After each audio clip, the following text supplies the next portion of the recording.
ஒரு சாமானியனின் கனவு சொந்த வீடு வாங்குவது. அருணிக்ஸலோ வழங்கும் உங்கள் வீடு எங்கள் சீடு. வீடு மற்றும் வீட்டு மனைகள் வெறும் 19 லட்சத்தில் இருந்து. விபத்துகள் நடக்கும்போது அரசுடைய முதல் கடமையும் பொறுப்பும் பாதிக்கப்பட்டவர்களுக்கு உதவி செய்வது. அதை ஏற்கனவே இன்று காலையிலிருந்து அவங்களுக்கு இங்கே தற்காலிகமாக தங்க இடம் ஏற்பாடு செய்து உணவு, மருத்துவ உதவி இது வரைக்கும் வழங்கப்பட்டு இனிமேல் ஒரு முழு தகவல் தீட்டல் சர்வே மாதிரி எடுத்து யாரெல்லாம் எங்கே இருந்தா என்னென்ன பொருள் இருந்துச்சு, எதெல்லாம் எரியாம இன்னும் இருக்கு, எடுத்துட்டு வரக்கூடியது, எதெல்லாம் நெருங்கி இருக்கு, ரீப்ளேஸ் பண்ணும் அப்படின்றதெல்லாம் ஒரு காம்ப்ரிஹென்சிவ் லிஸ்ட் எடுத்துட்டு கலெக்டர் தலைமையிலும் இங்கே கார்பரேஷன் கமிஷனருக்கும் இவங்களுக்கெல்லாம் முதல் உதவி செய்வது அரசாங்கத்துடைய கடமை. அது நடக்கும். அதுக்கும் மேல் ஒரு சில நாட்களுக்கு இவங்களுக்கெல்லாம் தங்குறதுக்கு ஒரு ஆல்டர்னேட் லைசன்ஸ் ஹாஸ்டல்ல one person has come forward.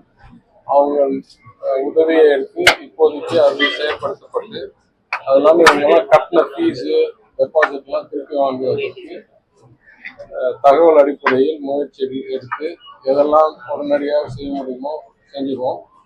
இல்லை என்றால் நானே முன் வந்து என்ன உதவி செய்யணுமோ செய்வதை ரெடியாக.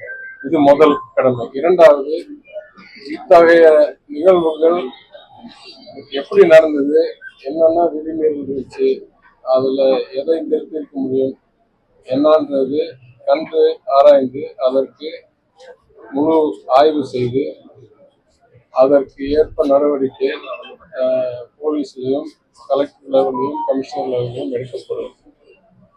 மூன்றாவது, இந்த வருத்தத்தக்க நடக்கக்கூடாத ஒரு நிகழ்வில் என்ன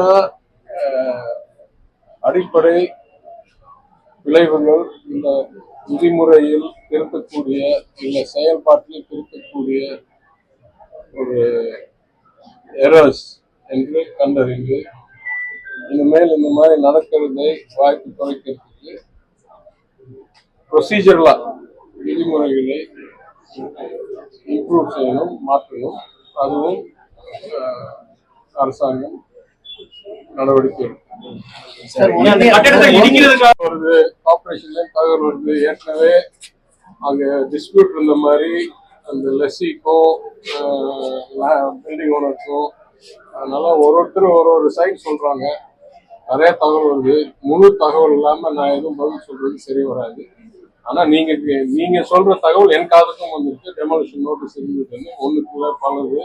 அது இல்லாம ஏதோ முன்சிபல் இருந்த மாதிரியே தகவல் வருது. அறகுறை தகவல் வச்சு பேசுறது பொருந்தாது. எல்லா தகவலும் தீர்த்திட்டு என்ன நடவடிக்கை சோசியல் வெல்ஃபேர் அப்ரூவ் பண்ணாங்க, அவங்களுக்கு கவனத்துக்கு வரலையா? சோசியல் வெல்ஃபேர் அப்ரூவல் இல்லைன்னு தெளிவா தெரியும். அதெல்லாம் ரொம்ப ஆழ்ந்த கேள்வி. சார், இறந்தவர்களுக்கு முதலமைச்சர் சார்பாக நிதி எதுவும் வழங்கப்படுகிறதா சார்? முதலமைச்சர் ஆபீஸ்ல இருந்து நடவடிக்கை சார். மாநகராட்சியில இது கூட பல்வேறு தொடர்ந்து விபத்துகள் ஏற்பட்டுட்டே தானே சார் இருக்கு. நம்ம ஒவ்வொரு டைம் 6 நிதி கொடுக்குறோம், ஆனா நிரந்தர தீர்வு என்பது ஏற்படுத்தவே முடியலையே சார். அது ரொம்ப தவறான கருத்து. மாநகராட்சியில இத்தகைய விபத்துகள்லாம் நானும் எம்எல்ஏ 8 வருஷமா இருந்திருக்கேன். எனக்கு தெரிஞ்சு இந்த மாதிரி ஒரு விமென்ஸ் ஹாஸ்பிட்டல்ல ஃபயர் வந்ததில்லை. அதனால இத்தகைய பிரச்சனை எல்லாம் தொடர்ந்து நடந்திருக்குன்றது தவறு.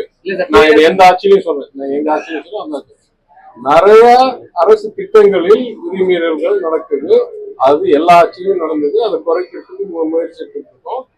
ஒவ்வொரு நிகழ்வுகளும் அது இவ்வளவு துயரமான நிகழ்வு இல்லைனாலும் எப்பப்போ ஏதாவது தப்பு நடக்கும் அதுல ஏதாவது அறிஞ்சு திருத்தறதுக்கு முயற்சி கொண்டு எடுத்துட்டு இருக்காங்க. இன்னைக்கு கூட நான் காலையில சீஃப் செக்ரட்டரி பேசிட்டு பல பணிகள் ஏற்கனவே மேற்கொள்ளப்பட்டு இது மதுரை பிரச்சனை இல்லை, இது மாநகராட்சி பிரச்சனை இல்லை, தமிழ்நாடு முழுவதும் இந்த மாதிரி ஹாஸ்டல்ஸ்ல ஏற்கனவே கொஞ்சம் இஷ்யூஸ் இருக்கு அப்படின்றது அரசாங்க கவனத்துக்கு திருத்தும் பணிகள் ஏற்கனவே எடுத்துக்கொண்டிருக்கிறதாக எனக்கு தெரிய வந்தது.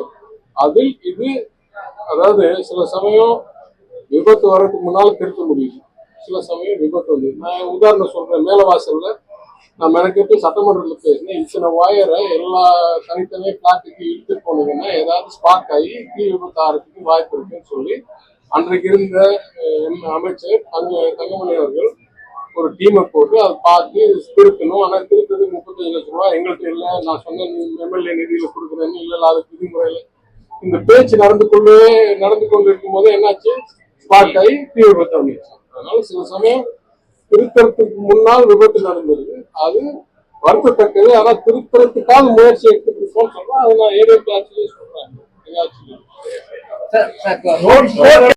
அதையாவது அவாய்ட் பண்ணிருக்கணும்ல. அதாவது முழு தகவல் வந்த பிறகு யார் என்ன பண்ணிருக்கணும், எப்ப பண்ணிருக்கணும்ன்றது உறுதியா கண்டறிந்து முதல்ல அதுக்கு நடவடிக்கை எடுத்து, இரண்டாவது தொடர்ந்து நடக்காம இருக்கிறதுக்கு அரசாங்கம் படிகள் எடுக்கும்.